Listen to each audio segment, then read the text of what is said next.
My name is Santiago Giron. I am engineer agronomist, and I work in Coffee Foundation of Rural Development, Funcafe, and this is in Guatemala. Who know Guatemala? Okay, Guatemala is in the Central America, and this project introduced the technology in the schools. I am very happy because today I have the opportunity to speak about the Yerba Buena school. This is into San Pedro Pinola community, and this school is in a dry zone, and in this zone is very hot, and when before Scampis coming in this school is the students don't know how to produce vegetables, and they needed in this moment implementing productive projects, and but they don't know money to investment in this school garden. So the students contact directly the technician Scampis, and Funcafe supported Scampis project in some activities. Teach the students how install this technology, how produce the vegetables with organic farming, and teach security, food security and nutritional, sexual reproductive health, and water drinking safe, and other themes. Well, I say you that it not easy, because work with the students is very difficult for different reasons. One reason is that the students not money to investment in this school garden, and the students don't time to investment in these activities, because she need to complete some hours learning, and they don't they don't know how to produce this. So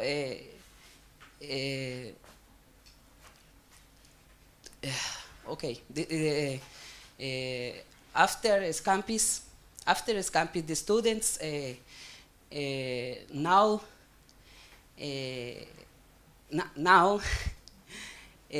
know this production with the technology, with farming, organic farming.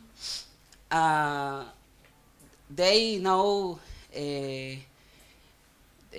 nutritional. They know safe food and nutritional, and sexual reproductive health, and they know how use this technology, and how produce and consumption these vegetables, and use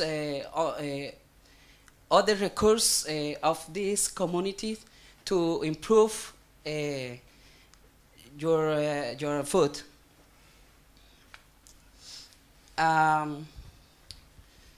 In I very happy because when introduce the technology in this age, we working more quickly because when in this community it's very difficult introduce the technology because the people all resist to introduce some improve in these areas. So we are completely I completely sure that this is a good tool for development in this community.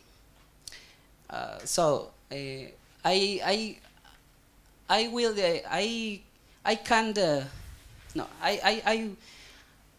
I want to explain more, but the English not okay. My language is other, so it's difficult. Thank you. Sorry. I have the pleasure to present my boss. So very careful.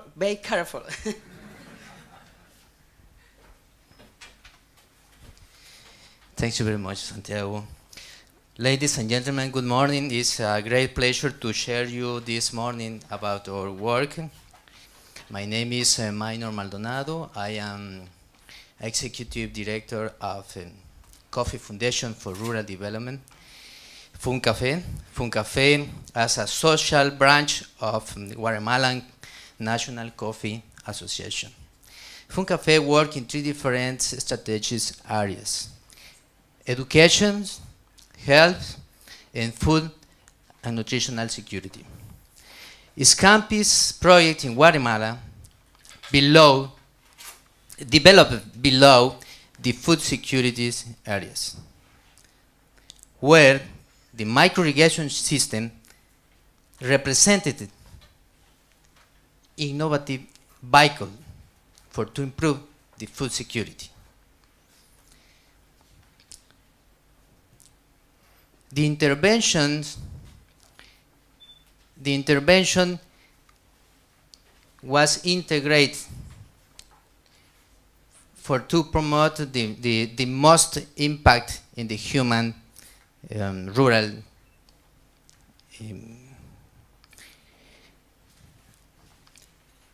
to take a behavior change, how they can to improve their living condition.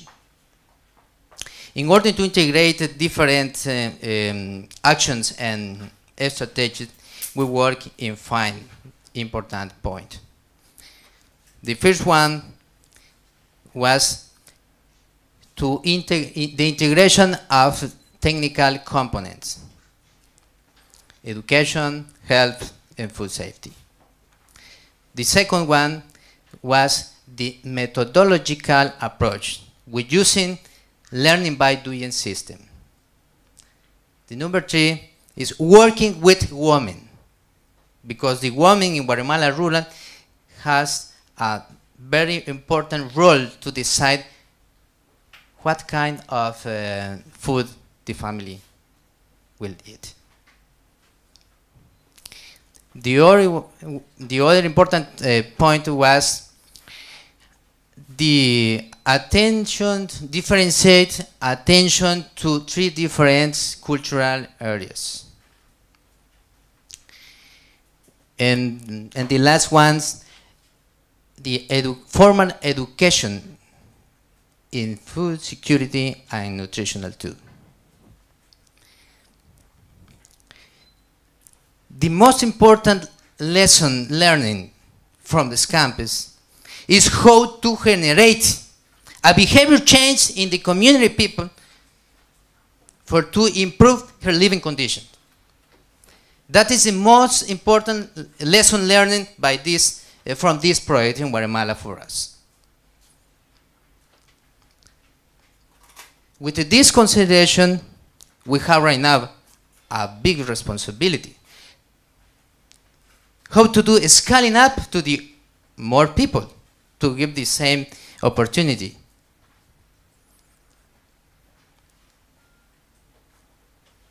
With this learning,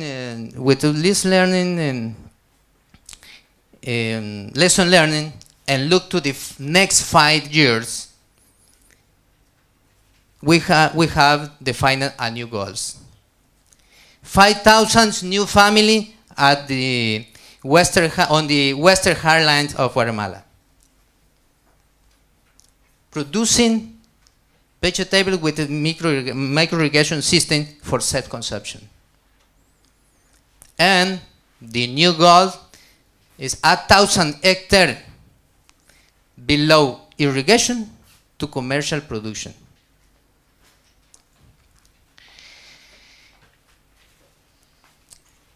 During the next step, we will incorporate a new strategy. Is to work together, hands to hands with the growers, producers by their organization. Coffee organizations, horticultural producers, and handicraft producers. And we will incorporate in these new families individual and scholar garden, the woman for every children, training in food and nutritional, and training to correct water management to take a safe water to drink and to produce too.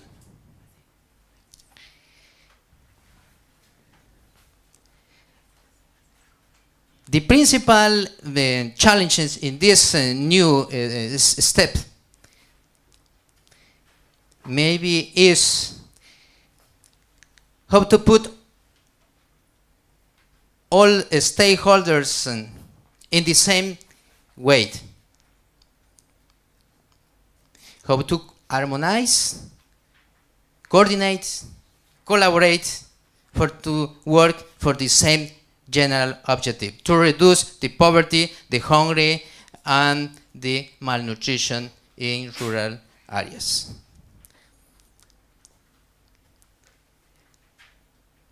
All the lesson learning with from the Campus project were systematized and will be incorporated in the next step.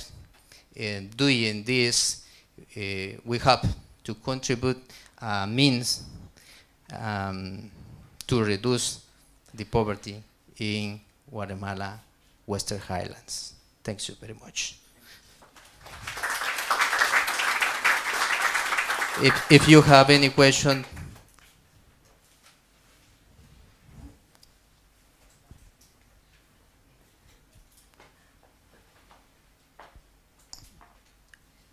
Good morning. My name's Grace Mwewa from Kenya. Though we came and found that the first person who was giving out the introduction of the school pupils, how they do the work, was that he was trying to say it's very difficult to work with the students. But I endeavor with him. To work with the students is the most enjoyable kind of job, although it depends where you are coming from, the way they were brought up with the foundation. The foundation with the young children is that they get what the teacher is telling them. When you look at them there, each one of them is raising up the hands. That means they understand what they are doing. I'm a trained teacher. And what they are being told by the teacher is they are following. And mine is to say that where we are coming from, back Kenya, with the Water Trust Fund. It is difficult to have such students in our country to work like that, because in our country we don't have rivers and water enough to produce what is happening. Our country is a bit dry. Our country, we don't have technology, the one I'm seeing today. And it means the years to come, each one of them, although they are very little, in each family they will have a person who will at least have a technology and a method for that particular family. And because the families are many, if you are doing that in your country, each country will produce enough food for the people. My question is, however, when you go back, I'm 100%, my question is for these children to make sure that they carry what the teacher is saying so that we can learn from you. Thank you. Thank you. Other questions? I think we all agree that the future belongs to the younger generations. As if we can teach them the right things, the world will be different and better. Okay, my name is Jean-Marie. I come from WaterNet in Zimbabwe. We are a capacity building network. And from what we've been seeing since this morning, I was just wondering if you are thinking of formalizing this capacity building approach. Because from what I'm seeing, we have identified groups which are being trained on specific technologies. But I was wondering if you are pushing this process into things like curriculum, then would have a long-term sort of impact, and we might end up reaching even other groups. I don't know if under this initiative you are thinking of incorporating such approach in curriculum, both at undergraduate or postgraduate level. Thank you. Thank you. Yes, ma'am. And then we'll... Good morning, my name is Essa Nilsson and I work at SIDA headquarters here at Stockholm. I'm just curious about this technology. How does it work and how does it save water? And is the water, how is it collected? Where does it come from? Is it totally collected from rainwater, or do you also depend on groundwater? How does it work? Just a few words on how it works. Thank you. Okay. Just bear with me. Okay, so why don't you start with the water one, so everybody is on the same page, and then we go to the scaling up question on the curriculum, okay? In the first, thank you for your comments. And how to incorporate in a national curriculum this, we are working in this together with the Education of Ministry of Guatemala. We have right now 200 schools working with the same methodology, because we have 15 years working with education, with the same methodology, learning by doing, training to the teachers, organizing the community and the parents and the children. The children organized in each schools. Management, this project below food security is one of the last issue incorporated in our project, in our program of education, like a formal education, especially in a coffee growers and schools. But in our experience, we designed the materials. We validate, that is correct. Validate all the materials and methodology, and after we take a fully complete, we can give to ministry like support or contribution, like a contribution, the coffee Coffee Foundation for Rural Development to Guatemala. That's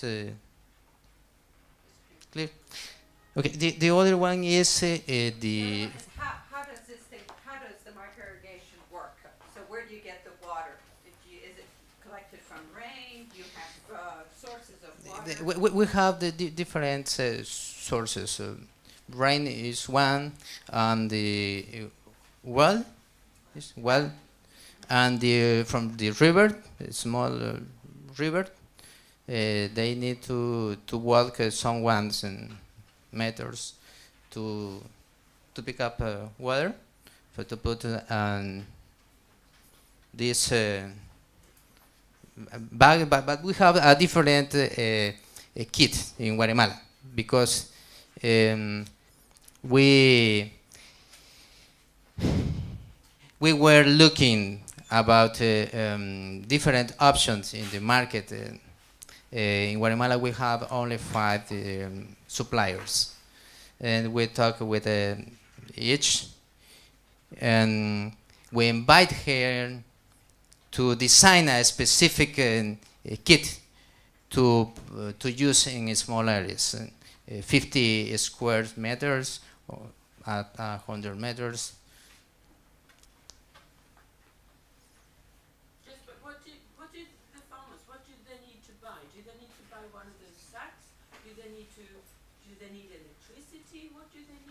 No, okay. This technology is very easy for to use. You don't need electricity because this the function of this is below the below pressure. That's correct. Below pressure, you need only to elevate 1 meter, and the water, and then by the gravity,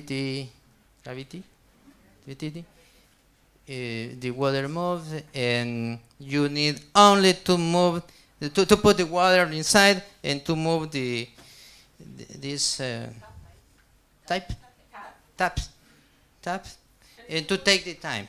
Is the water pumped into those containers, or is it really necessary? We'll see it later on, I guess.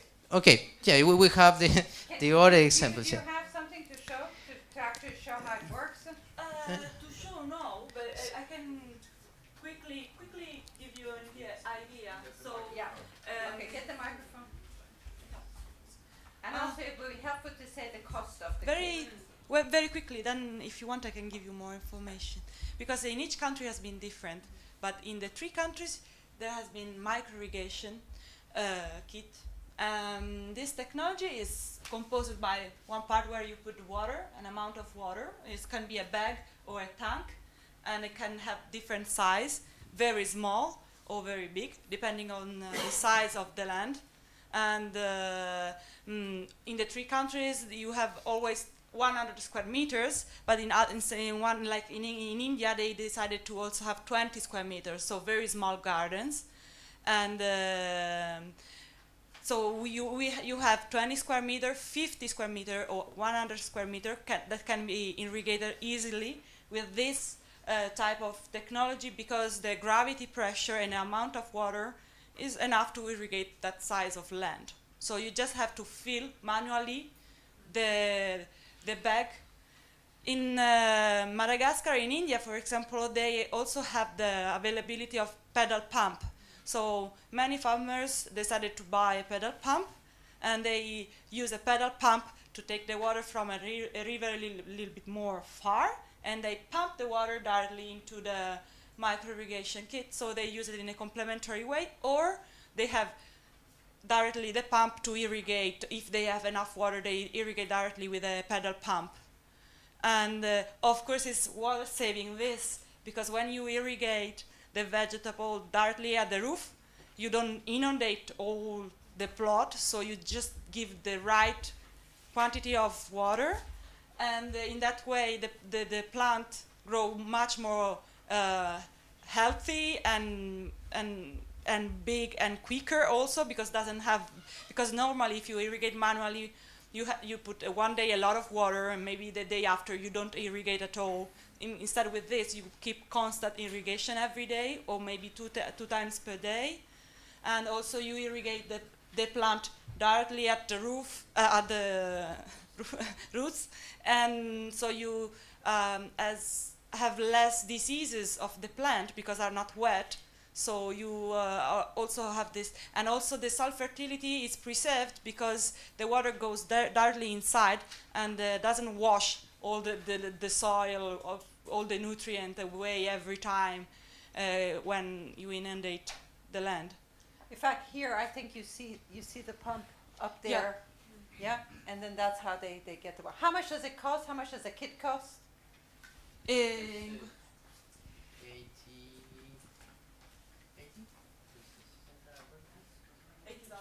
$80 the kids during with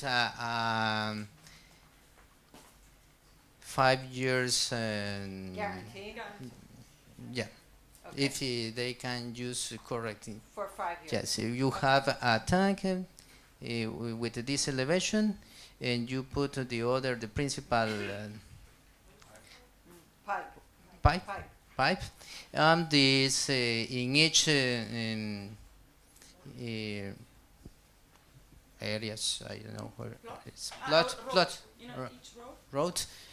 You connected every one of this trip. It's very simple. Okay, hold on. There was a question here, and I'll come to you, sir. Okay. Hi, I'm Elizabeth Larson. I'm from Accenture. And you mentioned earlier that a problem you're going to face in scaling up will be in harmonizing your stakeholders to go towards a common goal. So I was wondering, how will you apply your lessons learned in stakeholder management in your first phase to your second phase, and what unique challenges do you think you'll face in the second phase?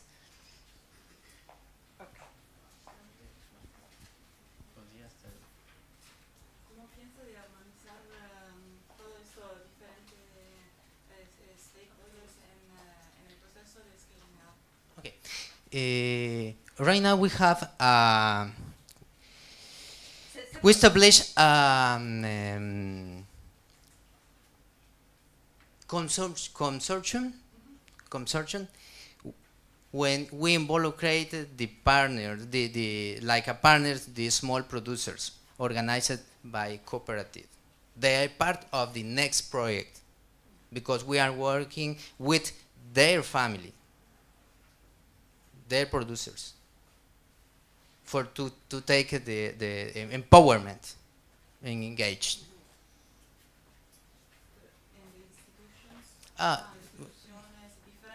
Yeah, we have different institutions.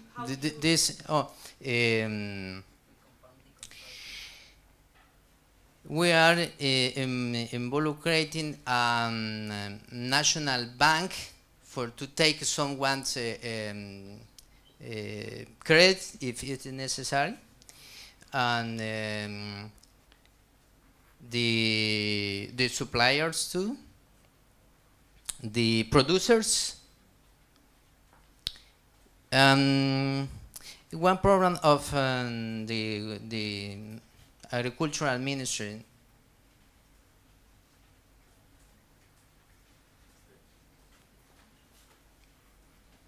Did that answer your question, ma'am? Oh, how does that scale up? Like, is there other new stakeholders that will be involved in the scaling up process, or is it going to be the same type of? ¿Son estos nuevos? Yes. There are new stakeholders. They are? You have? ¿Tienes nuevos? I have new stakeholders. Who are they? Who are your new stakeholders?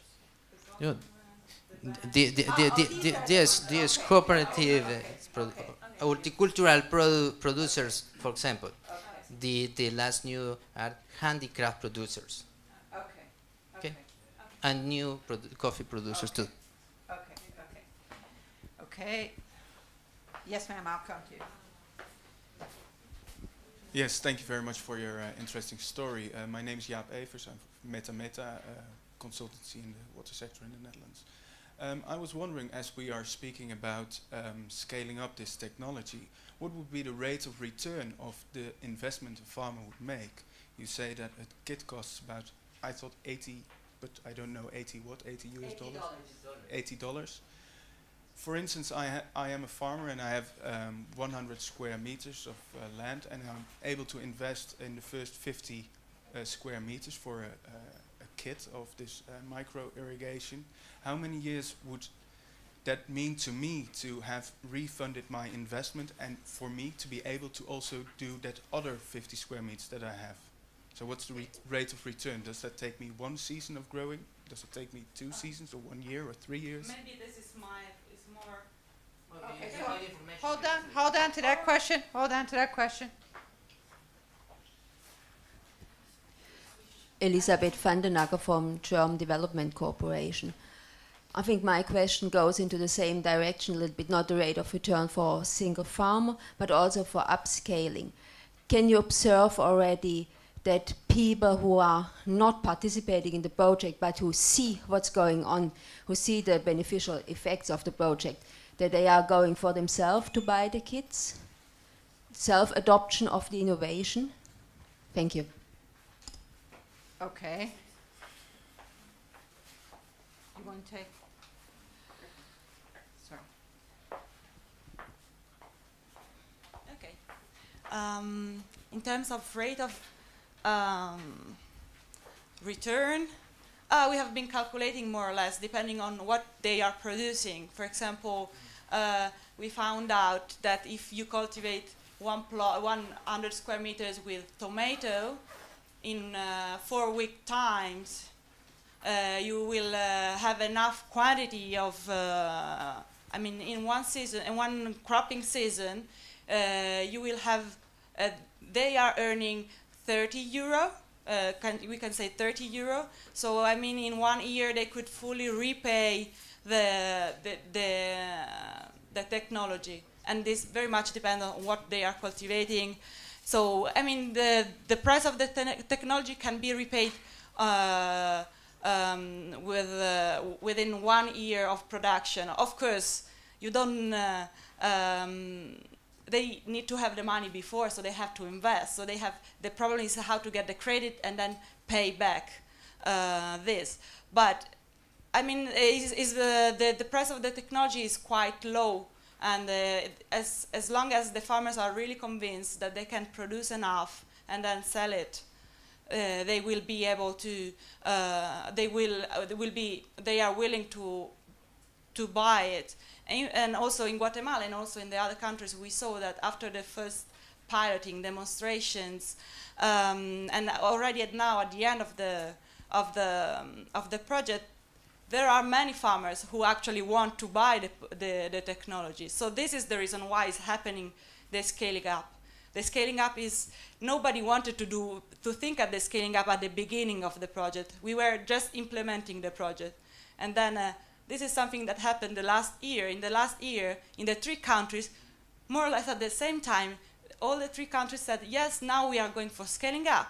What happened? That they saw that in the same place where they were implementing the project, there were many more farmers who wanted to really buy the technology, not having with subsidies or for free. They were ready to invest. So the scaling up is happening only because there has been perceived the need of and the interest in really buying it, I think. The farmers, they buy, they take the crops or whatever vegetables to the store direct, or is the government? Sorry, the form in which they receive the Where do they sell the When they sell. at the local market. So we did a calculation, and we understood how much they saved, because most of the production was for their own consumption. So they saved some money for themselves, and whatever they didn't consume, they sold at the local market in the nearby village, in the community. Directly. Yes, the farmer went directly. Some case the farmers was in contact with a bigger intermediary, so was selling to the intermediary. Is very much diversified. But often, most often they were selling directly at the market, because it's very small, also quantity. Maybe we can go forward. Okay, absolutely. Oh, I can't. Yeah, sure. Yeah, no, it's okay. We were going to move to another country. No. It's a bit of a Tony Allen, King's College London. It's a bit of a controversial question, but I'll just raise it at this point in the morning, and perhaps you could bear it in mind for the rest of the session. Whenever you irrigate, you always run out of blue water. Blue water is the water you pump from the ground or divert from the river. This question is as much for Rudolf as for anyone. In going down this route, and the uncertain nature of upscaling, will it be the case that people will invest with their better lives and better economic conditions? Will they invest in bigger pumps?